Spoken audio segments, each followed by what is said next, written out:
Montréal pue. Et ça pue partout.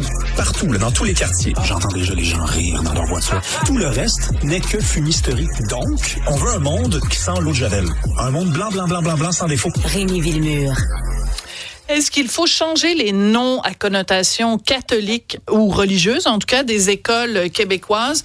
C'est la question qu'on se pose avec Rémi Villemure, parce que justement, dans le fameux rapport qui a été remis à Bernard Drinville, le ministre de l'Éducation, sur les 17 écoles problématiques, il y a certains cas où dans les écoles, on avait justement proposé ou carrément changé les noms.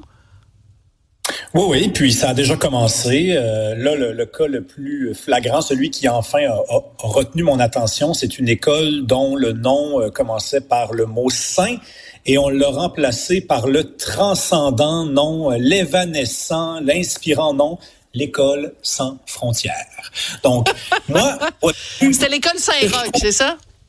Oui, quelque chose comme ça. L'école Saint-Roch devient l'école sans frontières, ben oui.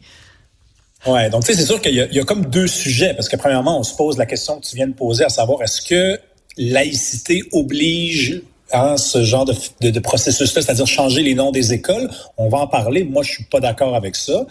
Mais il y a l'autre question aussi, c'est que si on change les noms, si on se dit, regarde, on n'a pas envie de nous expliquer, on n'a pas envie d'essayer de faire la pédagogie de ce que c'est que l'héritage catholique, et on se dit, si on demande aux nouveaux arrivants de se prêter aux mœurs, on va le faire, puis on va montrer par l'exemple. Si on fait ça, ça serait quand même agréable qu'on rende hommage à des personnalités, par exemple, plutôt qu'à la faune et à la géographie, parce que il y a pas grand-chose de... Tu sais, c'est ça, tu sais, l'école de la rivière de la fantaisie. Mais de quoi vous me parlez? De quelle rivière ça existe? C'est la fantaisie, qu'est-ce que ça veut dire? Moi, je trouve ça paresseux. Sincèrement, je trouve ça paresseux, puis je trouve ça un petit peu lâche parce que ça n'oblige pas les gens à se mouiller et à se commettre et à choisir une personne et peut-être éventuellement à défendre ce choix-là. Tu sais. Ben oui, tout à fait. Mais tu posais la question, tu disais, est-ce que justement on prend le temps d'expliquer que ça n'a rien à voir avec la laïcité? Ben c'est un petit peu ce que Bernard Drinville a fait, parce que lui-même a dit, le principe de laïcité, ça n'a rien à voir avec le nom des écoles. Donc il a dit, je laisse les écoles libres ou les trucs scolaires, là. J'oublie centres le nom. De service. Les centres de services scolaires, merci. Je les laisse, merci Sylvain, je les laisse libres de décider eux-mêmes. Mais il reste que c'est comme si on disait, au nom de la laïcité, il faut enlever la croix sur le Mont-Royal. Mais c'est pas de ça qu'on parle. Donc, les gens mélangent tout, encore une fois, parce que on n'explique pas exactement ce que c'est la laïcité. Mais c'est quand même bizarre que il y a une raison pour laquelle l'école, à un moment donné, s'appelait Saint-Roch, c'est que ça devait être ben important à ce moment-là. Donc, si on l'enlève, remplaçons-le par quelque chose qui est ben important dans la société d'aujourd'hui, pas par des affaires insignifiantes. Ah, tout à fait. Puis, tu sais, honnêtement, là, Bernard Drinville, je pense que c'est un solide là, dans le caucus de la CAQ, mais il est vraiment bon. Il est de plus en plus bon à dire aux autres, faites la job, puis moi, je vous donne pas de directive. Avec le cellulaire en classe, c'était la même affaire. C'était, on va laisser les centres de services. Écoutez, à chaque fois qu'on laisse les centres de services scolaires et qu'on leur délègue le courage, ils sont pas capables de rattraper la balle. OK? Ouais. Fait qu'à un moment donné, tu sais, ça pourrait partir de la CAQ, le courage. Ça serait quand même intéressant, ça aussi, tu sais. Puis je pense qu'il est là le sujet, c'est que moi, ça s'appellerait l'école Gaston Miron. Ça existe déjà, on me dira, mais en tout cas, l'école Hélène Dorion. Hélène Dorion, une grande poète québécoise vivante. Absolument. Qui est connue en France, qui a été la première à voir son livre être étudié au bac français. Pourquoi on ne l'appelle pas l'école Hélène Dorion? C'est quoi ça, l'école sans frontières? On dirait qu'on veut pas faire peur à personne, faire mal à personne. Mais je t'arrête tout de suite, Rémi. Je t'arrête tout de suite.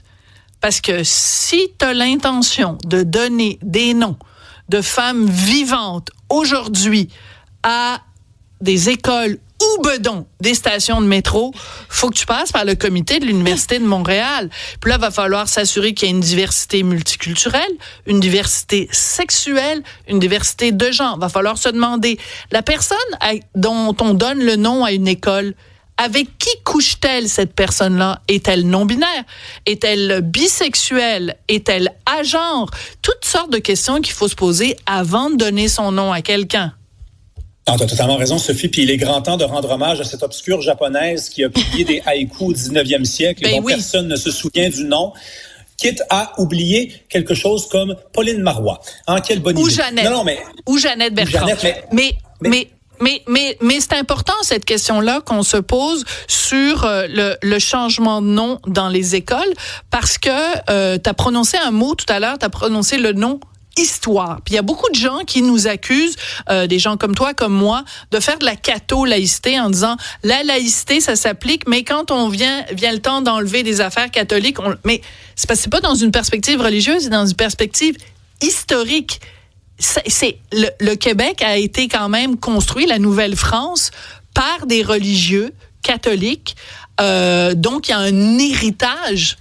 Il faut en tenir compte de cet héritage-là aussi.